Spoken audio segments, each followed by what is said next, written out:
టీచర్ల సమస్యలను పరిష్కరించండి.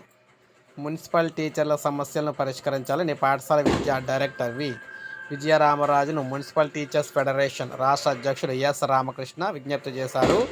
తాడేపల్లిలోని విద్యాభవన్లో విజయరామరాజును మర్యాదపూర్వకంగా కలిసి వినతి పత్రాన్ని అయితే సమర్పించడం అయితే జరిగిందనమాట. సో మీరు ఇక్కడ చూసుకోవచ్చు. అయితే పురపాలక టీచర్ల సమస్యలు పరిష్కరించడానికి విద్యాశాఖలో మున్సిపల్ ప్రత్యేక అధికారులను అయితే ఏర్పాటు చేయాలని కోరారు.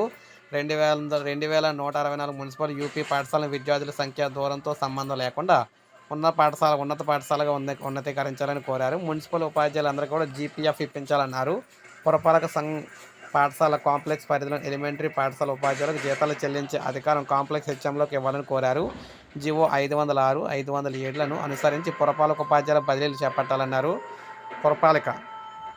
పురపాలక ప్రధానోపాధ్యాయులకు ఎంఈఓ, డివైఈఓ పోస్టులను ఇప్పించాలని కోరారు. స్పందించిన డైరెక్టర్ మున్సిపల్ ఉపాధ్యాయుల సమస్యల పరిష్కారంపై దృఢ నిశ్చయంతో ఉన్నట్లు తెలిపారనమాట. సో ఈ విధంగా మనం చూసుకుంటే ఉద్యోగులకు సంబంధించి ఇక్కడ సమస్యలను పరిష్కరించాలని కోరుతూ ఉన్నారు. సో ఇది మనకు అప్డేట్. ఒక లైక్ చేయండి, సబ్స్క్రైబ్ చేసుకోవాలి, మన ఛానల్ సబ్స్క్రైబ్ చేసుకొని ఫాలో